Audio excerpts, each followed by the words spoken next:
Adapun nama teman kelompok saya yaitu, Perkenalkan, nama saya Dami Satina.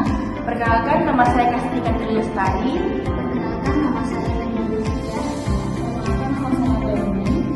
Jadi di sini kita akan membahas PT Indonesia Morowali Industrial Park atau biasa disebut IMIP di Kabupaten Morowali, Sulawesi Tengah. Adapun pembahasan yang akan kami bahas melalui video ini yaitu latar belakang dan profil IMIP, masalah manajemen operasional, dampak terhadap rantai dan bisnis, tindakan perbaikan dan manajemen risiko, dan pembelajaran rekomendasi untuk manajemen operasional.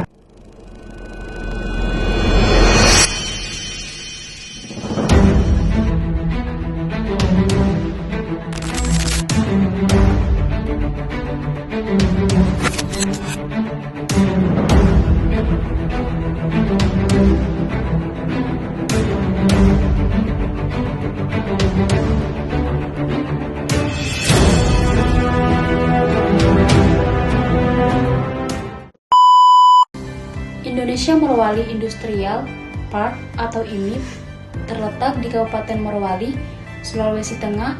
Kawasan ini merupakan salah satu pusat industri nikel terbesar di Indonesia, berfokus pada produksi nikel pig iron atau NPI yang menjadi bahan utama bagi industri stainless, steel, dan baterai kendaraan listrik di seluruh dunia.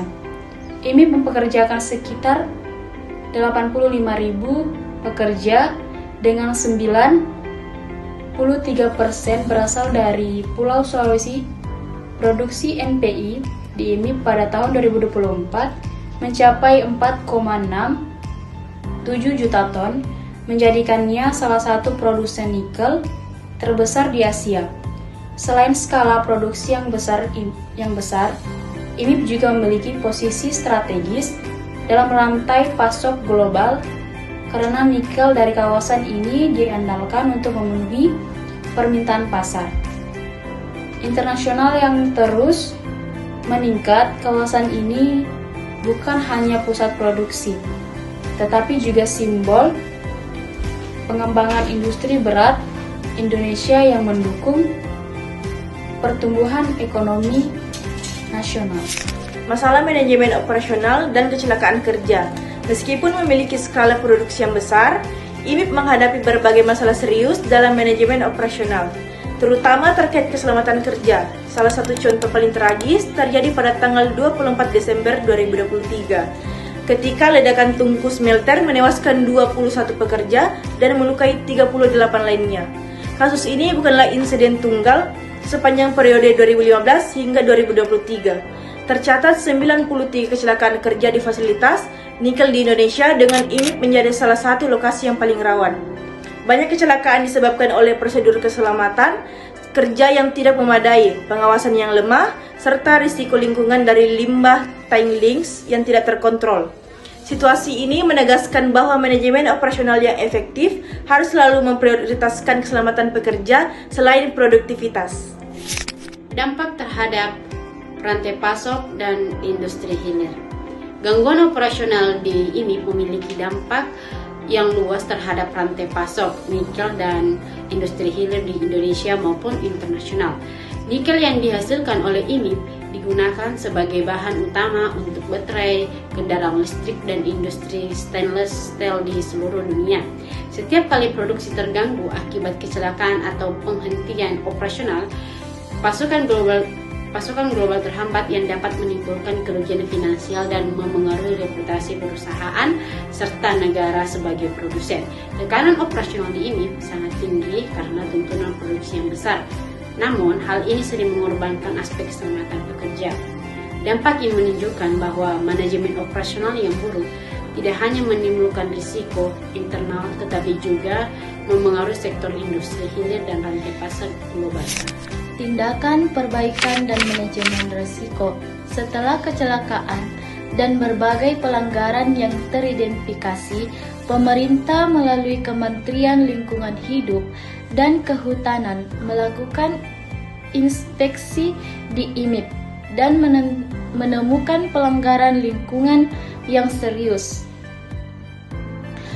Perusahaan diwajibkan untuk memperbaiki prosedur keselamatan kerja, melakukan pelatihan rutin bagi pekerja, dan mengelola limbah teknis secara lebih aman. Selain itu, penerapan manajemen risiko di kawasan industri ini menjadi sangat penting, termasuk audit internal secara berkala. Pengawasan real-time terhadap operasional dan protokol darurat untuk meminimaliskan risiko kecelakaan. Langkah-langkah ini menunjukkan bahwa keberhasilan manajemen operasional tidak hanya diukur dari produktivitas, tetapi juga dari kemampuan perusahaan untuk mencegah insiden dan melindungi pekerjanya. Pelajaran dan rekomendasi untuk industri operasional. Kasus ini memberikan pelajaran penting bagi industri operasional di Indonesia dan dunia. Produksi besar harus selalu seimbang dengan keselamatan kerja, karena efisiensi yang mengorbankan nyawa tidak dapat diterima. Industri lain dapat belajar dari pengalaman ini bahwa prosedur keselamatan harus diintegrasikan ke setiap tahap operasional. Pemantauan dan evaluasi performa dilakukan secara real time, dan pekerja harus dilibatkan aktif dalam membangun budaya keselamatan. Transparansi data, audit internal, serta komunikasi insiden yang terbuka juga menjadi kunci untuk meminimalkan risiko dan meningkatkan kepercayaan publik. Dengan menerapkan pembelajaran dari kasus ini, perusahaan dapat memastikan bahwa pertumbuhan produksi berjalan seiring dengan keselamatan dan kesejahteraan